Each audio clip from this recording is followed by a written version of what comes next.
প্রথম কথা হলো 2 বছর আগে মানুষের কণ্ঠ স্তব্ধ ছিল, এখন মানুষের কণ্ঠ স্তব্ধ না।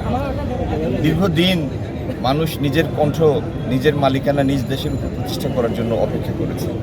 16-17 বছর পরে আল্লাহ রাব্বুল আলামিনের অশেষ মেহেরবানিতে সেই সুযোগ মানুষের সামনে এসেছে ফেসিবাদের পতন এবং পলায়নের মাধ্যমে।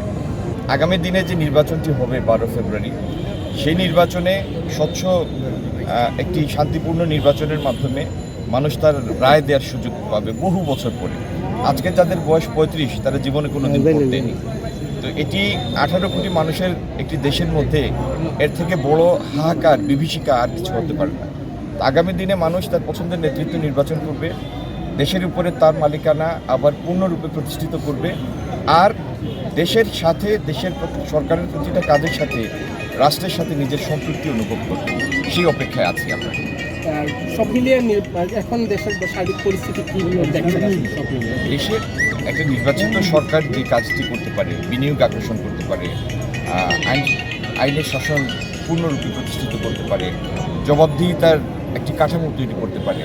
যেহেতু অন্তর্বর্তীকালীন সরকার, একটি সংসদ নাই, একটা নির্বাচিত সরকার নাই, অন্তর্বর্তীকালীন মানে কি? অন্তর্বর্তীকালীন মানেই তারা একটা নির্ধারিত একটা ট্রানজিশনাল একটা গভর্নমেন্ট। তাদের সেই ট্রানজিশনাল গভর্নমেন্টের সময় পার হয়ে যখন একটি নির্বাচিত সরকার আসবে মানুষের ম্যান্ডেট নিয়ে এবং মানুষের ইচ্ছার রূপায়ণ, বাস্তবায়ন করবে, সেটি হবে সত্যিকার সরকারের, সত্যিকার জনগণের জন্য কাজ। এবং সেটি হচ্ছে শাসনতান্ত্রিক কাঠামো। আমাদের যে সংসদীয় গণতন্ত্র, সেটি হচ্ছে প্রকৃত শাসনতান্ত্রিক কাঠামো। আগামী দিনে নির্বাচনের মাধ্যমে আমরা একটি স্বাভাবিকতায় ফেরত যাব, যেই স্বাভাবিকতা বাংলাদেশের মধ্যে আবার জবাবদিহিতাকে পুনঃপ্রতিষ্ঠিত করবে এবং দেশকে অর্থনৈতিক উন্নয়ন এবং সুশাসনের ধারায় ফিরিয়ে নিয়ে যাবে। আজকে থেকে ঠিক একদিন আগে, 55 বছর আগে, জিয়াউর রহমান সাহেবের প্রত্যক্ষ নেতৃত্বে, তিনি শারীরিকভাবে নেতৃত্ব দিয়েছিলেন, প্রত্যক্ষ নেতৃত্বে এই সিলেট স্বাধীন হয়েছে। আজকে 16 ডিসেম্বর এখানে দাঁড়িয়ে দেখেন পৃথিবীর বহু জনগোষ্ঠী আছে, কিন্তু তারা স্বাধীন না।